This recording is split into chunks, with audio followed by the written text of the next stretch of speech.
আসসালামু আলাইকুম, সবাইকে স্বাগত জানাচ্ছি এখনকার বাংলা সংবাদে। প্রথমেই সংবাদ শিরোনাম।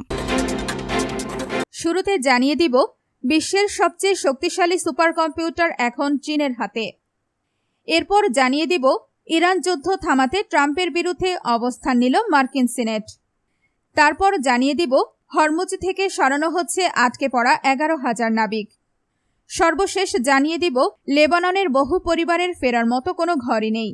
এতক্ষণ শুনছিলেন সংবাদ শিরোনাম, এখন বিস্তারিত। তার আগে আপনি যদি ইরানের পক্ষে থাকেন তাহলে ভিডিওটি লাইক করে চ্যানেলটি সাবস্ক্রাইব করে কমেন্টে লিখুন স্ট্যান্ড উইথ ইরান। বিশ্বের সবচেয়ে শক্তিশালী সুপার কম্পিউটার এখন চীনের হাতে। প্রায় এক দশক ধরে চলে আসা যুক্তরাষ্ট্রের একক আধিপত্যের অবসান ঘটিয়ে বিশ্বের সবচেয়ে শক্তিশালী সুপার কম্পিউটারের খেতাব ছিনিয়ে নিয়েছে একটি চীনা কৃত্রিম বুদ্ধিমত্তা সম্পন্ন কম্পিউটার। নিজস্ব প্রযুক্তিতে উন্নত কম্পিউটিং সক্ষমতা গড়ে তোলার ক্ষেত্রে বেইজিংয়ের যে দীর্ঘদিনের প্রচেষ্টা, এই অর্জন তারই একটি বড় প্রমাণ। জার্মানির হামবুর্গে অনুষ্ঠিত অন্যতম বৃহৎ কম্পিউটিং সম্মেলন আইএসসিতে বহুল প্রতীক্ষিত টপ 500 তালিকার সর্বশেষ সংস্করণে লাইনশাইন নামক এই সুপার কম্পিউটারটি শীর্ষস্থান দখল করেছে। 2017 সালের পর এই প্রথম কোনো চীনা সুপার কম্পিউটার এই তালিকার শীর্ষে এলো। 1993 সাল থেকে বছরে 2 বার প্রকাশিত এই তালিকাটিকে বিশ্বজুড়ে কম্পিউটিং পরাশক্তিদের শক্তির একটি অনানুষ্ঠানিক স্কোরবোর্ড বা মাপকাঠি হিসেবে বিবেচনা করা হয়। শীর্ষস্থান দখলের লড়াইয়ে লাইনশাইন মার্কিন জ্বালানি বিভাগের পূর্ববর্তী বিশ্ব চ্যাম্পিয়ন সুপার কম্পিউটার এল ক্যাপিটানকে দ্বিতীয় স্থানে ঠেলে দিয়েছে। ইরান যুদ্ধ থামাতে ট্রাম্পের বিরুদ্ধে অবস্থান নিল মার্কিন সিনেট। ইরানের বিরুদ্ধে চলমান সামরিক অভিযান অবিলম্বে বন্ধ করার জন্য প্রেসিডেন্ট ডোনাল্ড ট্রাম্পের প্রতি নির্দেশমূলক একটি বিল পাশ করেছে মার্কিন সিনেট। সেখানে ট্রাম্পের ক্ষমতা সীমিত করতে একটি প্রস্তাব পাশ হয়েছে। মঙ্গলবার 23 জুন 50 থেকে 48 ভোটে বিলটি পাশ হয়। এর আগে এই মাসের শুরুর দিকে মার্কিন প্রতিনিধি পরিষদেও হাউস অব রিপ্রেজেন্টেটিভস বিলটি পাশ হয়েছিল।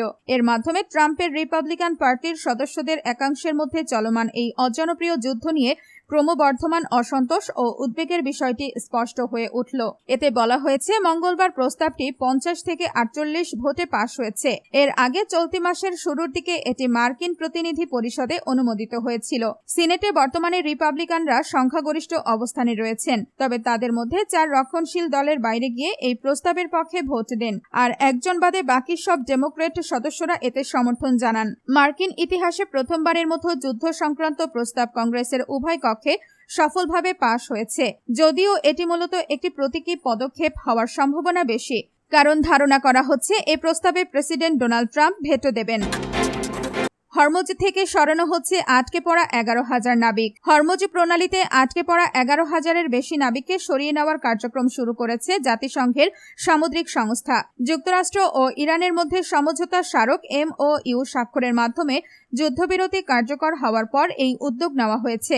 জাতিসংঘের সামুদ্রিক সংস্থা জানিয়েছে, হরমুজ প্রণালীতে কয়েক মাস ধরে আটকে থাকা জাহাজগুলো থেকে ধাপে ধাপে নাবিকদের নিরাপদ স্থানে সরিয়ে নেওয়া হচ্ছে।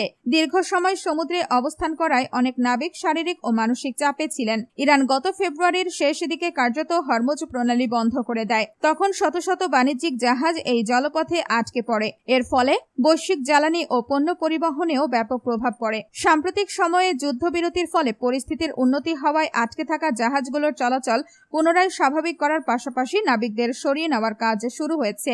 জাতিসংঘের সংশ্লিষ্ট সংস্থা জানিয়েছে, অভিযান সম্পন্ন হতে কয়েকদিন সময় লাগতে পারে। লেবাননের বহু পরিবারের ফেরার মতো কোনো ঘরই নেই। ইসরায়েলের আগ্রাসনে ধ্বংসস্তূপে পরিণত হয়েছে দক্ষিণ লেবাননের বড় একটি অংশ। জাতিসংঘ মহাসচিবের মুখপাত্র স্টেফান দুজারিক জানিয়েছেন, সাম্প্রতিক সংঘাতের কারণে প্রায় 11,000-এর বেশি আবাসিক ভবন সম্পূর্ণ ধ্বংস হয়ে গেছে। নিউ ইয়র্কে সাংবাদিকদের তিনি বলেন, আরও প্রায় 2,200 ভবন আংশিকভাবে ক্ষতিগ্রস্ত হয়েছে। তাদের প্রায় সবার ফেরার মতো কোনো ঘর অবশিষ্ট নেই। দুজারিক বলেন, অনেক পরিবারের জন্য এর অর্থ হলো তাদের ফিরে যাওয়ার মতো কোনো ঘরই আর অবশিষ্ট নেই। চলমান অনিশ্চয়তা, ব্যাপক ধ্বংসযজ্ঞ এবং অবিস্ফোরিত গোলাবারুদের ঝুঁকি নিরাপদ ও টেকসইভাবে ঘরে ফেরার পথে বড় বাধা হয়ে রয়েছে। তবে এসব প্রতিকূলতার মধ্যেও দক্ষিণ লেবাননে অনেক মানুষ ফিরে যেতে শুরু করেছেন। জাতিসংঘ জানিয়েছে, এক রাতেই প্রায় 19,000 মানুষ আশ্রয়কেন্দ্র ছেড়েছেন। এর ফলে আশ্রয়কেন্দ্রে অবস্থানরত মানুষের সংখ্যা কমে প্রায় 90,000-এ নেমে এসেছে। এদিকে যুক্তরাষ্ট্রের মধ্যস্থতায় ইসরায়েল ও লেবাননের মধ্যে যুদ্ধবিরতি ও নিরাপত্তা ব্যবস্থা নিয়ে আলোচনা চলছে। ওয়াশিংটনে নতুন দফার সরাসরি আলোচনাও শুরু হয়েছে। দক্ষিণ লেবাননের সংঘর্ষ উল্লেখযোগ্যভাবে কমলেও মাঝে মাঝে গোলাগুলি ও বিমান হামলার ঘটনা ঘটছে। সোমবারও ইসরায়েলি বাহিনীর গুলিতে 2 জন নিহত হওয়ার খবর পাওয়া গেছে। ইসরায়েল এখনো দক্ষিণ লেবাননের কিছু এলাকায় সেনা উপস্থিতি বজায় রেখেছে। দখলদার দেশটি বলছে, নিরাপত্তা হুমকি থাকলে তারা আবারও অভিযান চালাবে।